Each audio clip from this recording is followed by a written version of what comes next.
Hey guys, I'm Anna, and today I'm really excited to share with you some of the great ways that you can turn your story into a script. Now, writing a script can help you tell a great story and organize and communicate your ideas in a way that makes production manageable. There are some questions about whether or not you need a script for YouTube shows or if it's okay to just make a video by ad-libbing, and that answer is just really dependent on the kind of show that you're making. But I am a strong advocate for having a set script and then taking that on set and having fun with it and just using it as a guideline. So today I'm going to talk about the benefits of having that script and how it'll make your life a lot easier on set. A lot of people are afraid to even get started. It's like this paralyzing fear of I've never written a script before, I've never done a video before, and I think that starting is really just the hardest part. So the best way to actually get started writing is to set aside a specific time that you're going to commit and make it a routine. That will help you so much.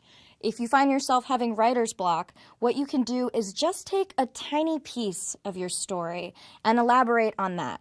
If you're writing a script, write out just one scene that you know from that script, or even just one piece of dialogue. Feel free to totally indulge yourself in a scene for 40 pages that goes nowhere, because the more that you sort of drown and waddle around in it, the clearer and clearer that story will become. So 2 years ago, I wrote a 200,000-word novel called Schizophrenic Lesbian in Space that was total garbage. Just didn't make any sense at all. Everyone in it was a psychopath. But I kept working on it, and I kept reworking it and reworking it, and that eventually became Miss Earth, which is a 12-minute short film that actually made sense and had some semblance of a story. So even if you find yourself writing total nonsense, just keep going with it, because you'll start to walk around in that world and really be able to find the story and the protagonist that you're looking for. Most stories are generally comprised of 3 acts, although it can depend on the kind of story you're telling. An act breaks up your story into 3 pivotal parts. Usually the first act is the setup, the second act the confrontation, and the third act is the resolution. Something about it speaks to us in a way that leaves us feeling satisfied when it is done right. There are many ways to turn your ideas into script and to share your message with people. You can simply write the prose describing step by step how the story will evolve, or you can adopt the industry standard and write the location of the action itself, and of course the dialogue. But keep in mind, write only what you can show on camera. So try not to write out the inner deepest thoughts of the characters unless you present that in voiceover dialogue like Fight Club. And consider referencing emotions only if you're describing how a character looks when they react to another character or situation. This is what makes screenwriting extremely challenging and fun. Tension. You need it. Here is why. I want to be sitting on the edge of my seat, especially today when everyone has a million things going on. We have our phones, we have our laptops, we have everything. Why should we pay attention to what we're watching? You need to be able to captivate people right off the bat, and you do that with tension. It's a unique thing, but it's creating a conflict with a character that I actually care about and putting them in some kind of dilemma or peril that seems immediate. And I think the best way to do this is with stakes that are really high, like life or death or some kind of ginormous failure. Conflict to me in a story is when a person either has to overcome something external or something internal to be able to move forward, whether that makes them a better person or a worse person, a la Breaking Bad. We want to see that evolution of a character on screen. I think the best stories are when a character overcomes something both externally and internally, and both of those conflicts are interweaved. When I shoot a short film, a script is absolutely necessary. So I did one called Afflicted Incorporated, where it was all of these girls in crazy makeup sort of personifying diseases. So I was anorexia, one of my friends was bipolar disease, someone was body dysmorphic disorder. If I did not have a script, then we would not have made our day, because 6 hours of the day had to be devoted into makeup. And so one by one, the girls would be coming out of makeup and we would have to shoot their coverage. If I didn't have a script, I would have no idea what lines they would say, where they are when they're saying those lines, or even what their emotional stakes are in that moment. It is absolutely essential that everyone on your crew has access to it so they can give you input and ideas on how to shoot a certain scene, especially if your expertise isn't in like camera department or lighting, because then people can put in their ideas and really hone in on the tone that you were going for in your writing. A script allows you and your producers to control the scope and budget of what you're creating, so you're not kind of writing things that you can't realistically afford to shoot. And finally, having a script helps you plan your schedule. It is 1,000 times easier to plan your day when you actually know what it is you're shooting. I drink the script Kool-Aid. I think that they are absolutely essential in almost all genres that you're doing. So when I do a script, if I'm doing like a regular sketch or a regular vlog, I always break it down in setup, punch, setup, punch, setup, punch.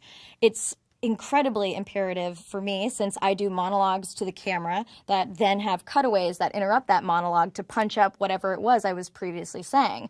For narrative, for short films, there's no way I can do a short film without a script because it's so cost inefficient. If I show up on set and I'm like, well, okay, I think maybe we'll do a shot here. Okay, now that we're done with that shot, maybe we'll go over here. That wastes everybody's time, and you are definitely not going to make your day even if you have 16 hours to complete your shoot. A way that I kind of break down my scripts into production elements is to go through it with different colored highlighters, with each color representing a unique production element. So yellow can be props or pink can be costumes. That way, once you're done with this color scheme, you can tell at a glance all the items that are necessary to plan your production. Now for the fun part, controlling your budget and breaking down your script, yes! So having a script can allow you to gauge what your overall budget will be and help you determine if realistically you need to scale back on anything prior to shooting. This can be very, very important, especially if you're on a tight budget. The last thing you want to do is overspend on something you're not really willing to. Once you've gone through the script and done all of that, write a list of everything that you need to make your production happen. And once you've accounted for every single item, make a calculation and find out your total. And ask yourself, can you afford to make this film with the script that you currently have? If not, then you might want to go back and rework scenes in your script or cut down on the costs in some way. You might even consider cutting out an scene entirely that may not have been moving the story forward anyway.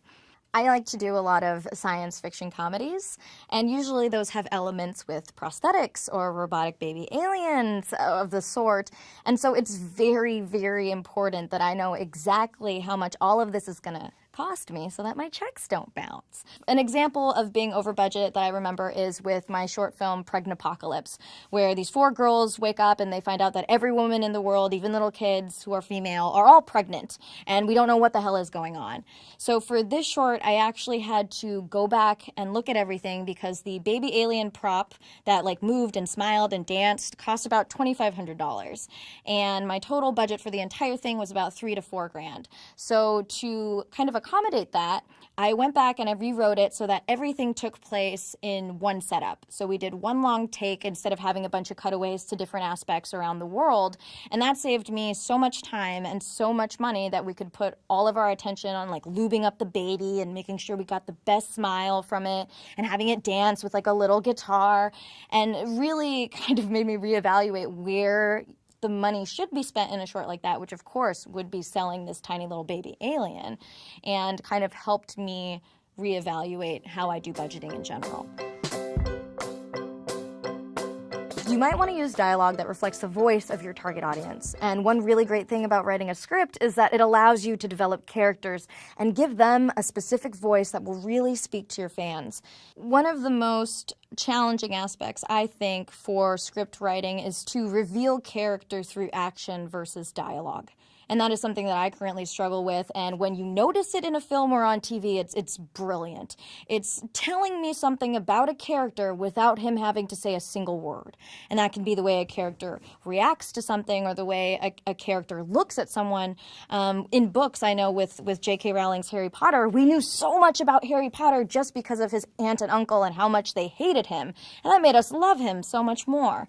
And so it does come to a point where when you're writing writing your script, you don't want it to just be talking heads. You don't want people to just be talking about each other or talking about what's going on or just doing dialogue for the sake of doing dialogue. There's so many instances in real life when I will see something about someone and know who they are. Like if someone was over there and just dropped their coffee and then slowly walked away from it and left, I would know a lot about that person.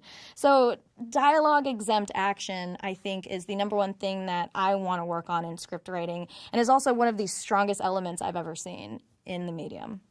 And how does a script translate to time on screen? And how long do people watch that for? Well, one script page roughly equals 1 minute of screen time. That's kind of like the overall rule. So if you're trying for a 5-minute narrative short, but you have a 9-page script, then you know right away that a lot of it needs to get cut. You can also tighten scripts based on your viewers' level of engagement. So if you look at your YouTube analytics and see where fans are falling off, you might want to think about making your content a little shorter and closer to that engagement level. Or you may experience the opposite, where fans are fully engaged throughout, and that's maybe when you want to consider having a little bit more content there. Well, I hope you learned a lot from this lesson. Thank you so much for watching. If you want to see more of Creator Academy stuff, you can go here. And if you want to see more of me, you can go here.